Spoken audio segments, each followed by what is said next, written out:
It's time for you to leave your job. You've handed in your resignation and you know that you're making the right decision.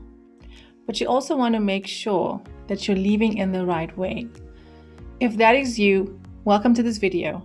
I'm going to be sharing 5 ways that you can ensure that you leave your job without the dramatic exploding background.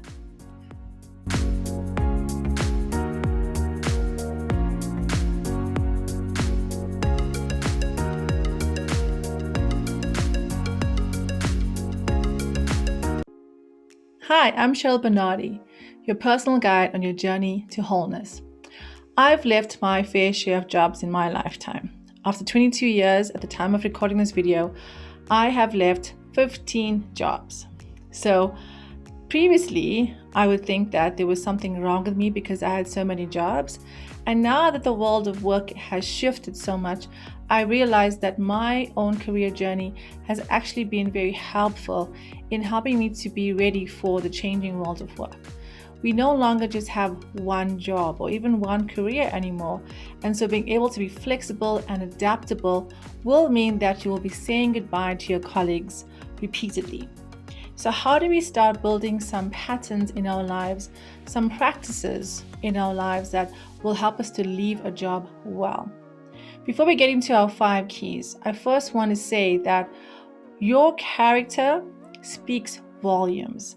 Don't think that because you're maybe leaving an industry or leaving an organization that people don't speak. Our world is very small, as we've seen. We are interconnected. And so your work ethic, your work value is being communicated in this job. And people talk about things.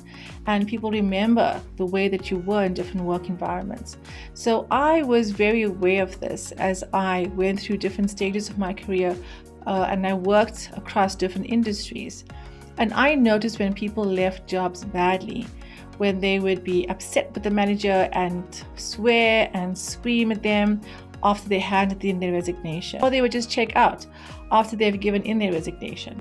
And I just thought, I don't want to leave a job that way because fundamentally, you've grown in that organization. You've been able to expand your skill set. You've been given a salary, actually, from that job.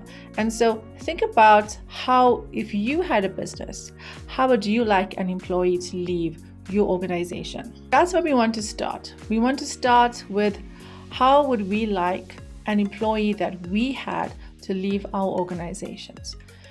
So the first thing I want to share with you is that we need to pop the bubble of things that are going to be better in the next job. Whenever we leave our current job, there's always a sense of loss, isn't there? There's a sense of sadness because you've grown close to some of the colleagues. You enjoyed some parts of your work. And when you took on the job, it was something that you were excited about in the first place. And so when we are thinking about our new jobs, we are hoping that perhaps the things that frustrated us in our current roles and current jobs would be different in the new place. And they could be, but I wanted to accept that they might not be. Because remember, at Whole Person Academy, we always teach that you can't try and get from work what you are supposed to bring to work. In any work environment, there's going to be problems that you have to solve. And so as a problem solver, you will be encountering conflict and frustration and problems. And so that's what I want you to focus on, that the next job might not be better than, but you are growing and you're going to be better than you were in this current job. Second thing you want to do when you're leaving a job is focus on the value that you created. No job is perfect, no manager is perfect either. But what you want to do is look at what value have I brought to this role? How have I made this job better for the next person? I remember at one of my jobs at the university, I was very proud about the fact that I created a written down system of how to handle the bursary administration process. When I got there, it was a bit disorganized. I didn't know where to go, what to do next. And eventually I created a document so that the next person would have that information when they joined. They would know step by step what to do. It's something I wish I had. So think about something that you can do that you can also add that before you leave. I promise you the next person in your role is going to be very grateful. The third thing that you want to think about is, how do I leave a positive legacy?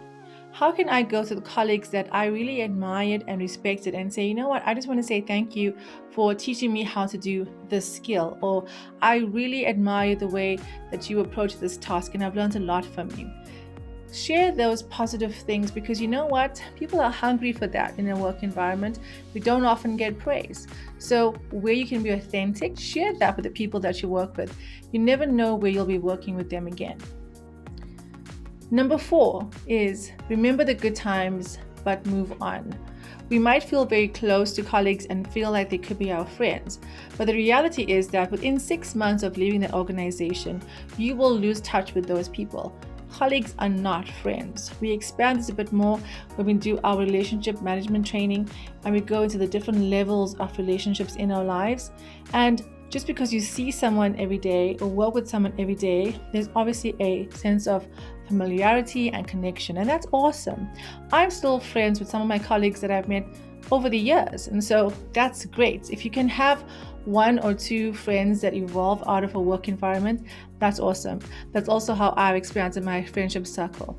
But don't get stuck in the fear of what if I can't contribute my value in the next place. Think about what you can do, what you have done, appreciate it, and then be open to new environments, new opportunities, new memories that you're going to be making with new teams. Number 5, and I cannot emphasize this enough, make sure that you don't leave in a negative way. Keep praising and stop complaining. So what do I mean by that? I know that there might have been difficult relationships that you've had, perhaps with your direct line manager. The old adage goes, people don't leave organizations, they leave managers. And I see that has been true in my own career. There were jobs that I left because I was seeking new opportunities, but the difficult relationship that I have with my manager was one of the motivating factors. And I also share in another video that when we look at toxicity in terms of managers and work environments, we must also think about what do we bring to that dysfunction. So it's easy to blame other people. It's easy to say that my manager is horrible. I'm sure everyone says that in their lifetimes. But remember, it's a two-way street. Every relationship is a two-way street. So when you're leaving a job, think about all the positive things that have come out of this job. Write down all the skill sets that you've expanded or new skill sets that you've learned and update that on your LinkedIn profiles. So when you're leaving a job, be very mindful of what is my career plan? What is my big picture? And how can I be authentic in the relationships that I want to preserve from this job? Because actually, you can still add value, they can still add value to your life, and that will evolve over time. Take ownership of your own personal growth and don't expect a manager, a company, or any relationship to make you whole, because only you can do that. So I hope this video has helped you. Let me know how you've transitioned from one job to another. Give me some of your examples in the comments below. And also, if you have any questions on how to leave a job, when to know how to leave a job, we will be doing a video on that soon. And let me know how we can support you in your career transitions. And always remember that you have the power to live, love, and work from a place of wholeness. Have a great day, and we'll see you in the next video.